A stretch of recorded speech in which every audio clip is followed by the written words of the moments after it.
Welcome to In My Opinion 4, Resident Evil 7. You play Ethan, whose wife Mia has gone missing for 3 years. That's until he receives a message from Mia asking to come get her at this creepy ranch in the boonies. Though after finding her, he realizes things aren't what they seem. After being captured by some insane people, he has to find a way to escape, save his wife, and maybe find out what the fuck is going on here in the process. The story, while straightforward, keeps your attention and makes you want to stick around to solve the mystery of what's going on. Ethan himself, while not having much of a personality, does come off as caring for his wife, so you want to fight to see a happy ending for all. Though the characters that really steal the show are psychopaths, the Bakers, who are so crazy and over the top that you love every minute that they're on screen, making you think once in a while, wow, this is fucked up right here. You have two different endings you can reach by making a certain choice in the game, and it's pretty obvious. Now, this is the first time one of the mainline Resident Evil games have went into first person. I know there were spin-offs like the light gun game Survivor and Dead Aim, but I'm not counting those. Anywho, they actually did a real good job here. Your walk speed is pretty decent and you got a dash button if you want to run for your life. There's also a quick turn function that could come in handy when in tight spots when facing down an enemy. Some may feel the movement is a bit slow and weird, but I found it fine in combat, and it didn't take me forever to search the areas. The combat itself is pretty simple, just aim and shoot or stab. One thing they added that I believe is a first for the Resident Evil series is a block button. This comes in handy as you will be poking some of the creatures at first, and instead of taking full frontal damage, this decreases it quite a bit. Now you do eventually get some guns such as a shotgun and pistol to blow these things away, but be warned, ammo is scarce, at least in the beginning. Also, these monsters don't go down so easy. You can blow some limbs off to disable them, but that doesn't stop them, so keep attacking until they stop twitching. What's pretty cool is if you find yourself being chased, you can shut the door on them, which will halt their assault. What I wasn't a big fan of is how you heal. You can tell how bad you're beat up by the blood stains on your screen and by your watch, though you can barely see your watch at times. However, each time you heal, it goes into this animation that leaves you open and you can't attack or interact with other objects. So sometimes the monsters will get a free shot and it made you waste a bottle of meds. This fucking pissed me off. I know they're trying to make it more tense, but since you'll be in tight corners, it just makes it cheap. Though even with this problem, the combat still clicks. It feels tense, and since enemies don't go down easy, even with some shots to the head with your pistol, in fact it eggs them on even more, makes it more of a challenge. Just a little heads up, you won't be drop kicking or super punching anything here.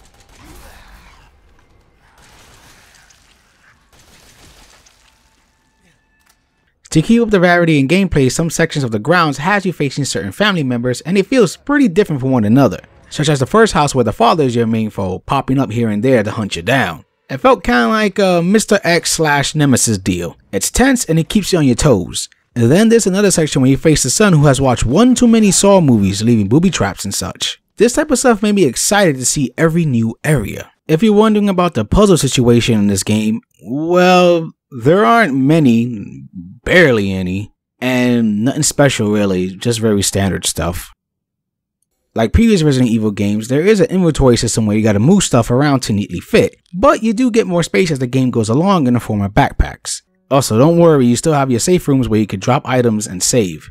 What's great is all the crates are connected, so no running back and forth for certain items that are in different crates. What was annoying though was the fact that the game will let you keep an item even though you have no use for it anymore. Kinda wish it was like the other entries where it asks you if you want to discard said item, letting you know that, yeah, it's crap now.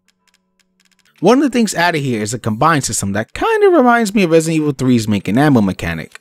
You basically have 3 gels, yellow, red, and blue. Yellow helps make regular old ammo for some of your guns. Red makes the most stronger version which packs more of a punch and can be switched on the fly. Then there's the blue, which if you made a mistake or just changed your mind, you can get the gel back, but the other item is lost in the process. This also works for herbs, or herbs, whatever way you want to say it, making a more effective healing bottle. What's great is the game lets you know what item you're getting when combining, so it doesn't make it a guessing game.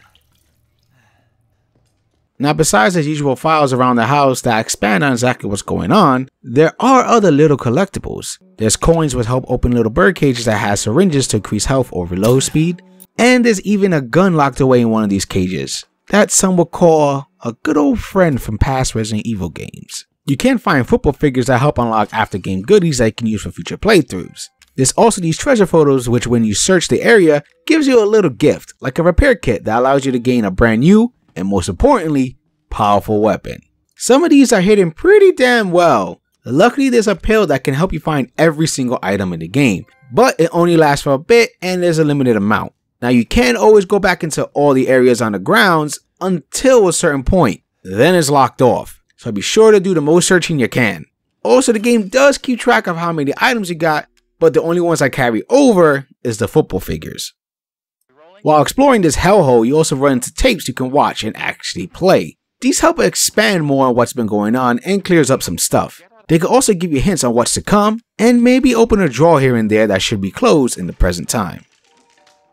One last thing is I really enjoyed the pacing of the game. It took a nice and steady approach and wasn't like certain previous Resident Evil games where it was high octane action the majority of the time. This one doesn't get heavy with the gunplay till way later at the end. So if you're more of a fan of slow and steady with the dial being slowly turned up, this is for you. If you're more guns a-blazing, then come in a bit more hesitant.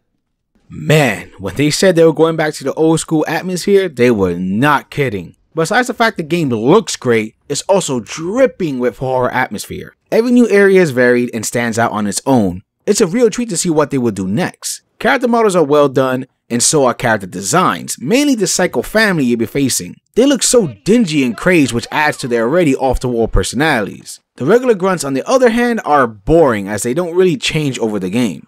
It's like 4 variations and one of them isn't really that big of a difference, just a much bigger arm. This was pretty sad to see as Resident Evil usually has some great creature design. The voice work is great as well, but again it's mainly our crazed family that gets most of the lines, with Ethan throwing a line here and there. Even Mia gets more lines. You even have multiple language options to hear. There's English, French, Italian, German, Spanish, and Japanese. So I'm sure you'll find a voice you like if the English voice acting isn't doing it for you. Hold on. I got some for you. Looky what I've got. You know what this is for? You know what Zoe wants to do with this? No real technical problems from my playthrough. The game never hiccuped and ran super smooth. Also no weird glitches. The only thing that bugged me was some of the load times, which can be freaking long as hell. I have to admit, I thought I was gonna hate this game, but boy was I wrong. I really enjoyed it. The atmosphere is just so well done and sucks you in. The story, while pretty straightforward, keeps you interested to get through to the end, and the cycles are a joy to see. The game took me about 8 hours and change to complete. The replay value you're looking at here is speedruns, the goodies you unlock for repeat playthroughs, and a higher difficulty called Madhouse, which switches up item placement, adds a save limit, and is a lot more tougher. I may have some gripes with certain things like the boring creature design, and while it doesn't feel like a Resident Evil game, hell if it wasn't for the title and one scene I would never know, I still say it's worth your time if you're into survival horror. So let's take a dive into the insanity with the Baker family. I hope you enjoy my thoughts on this game, and for gamer's sake, keep gaming.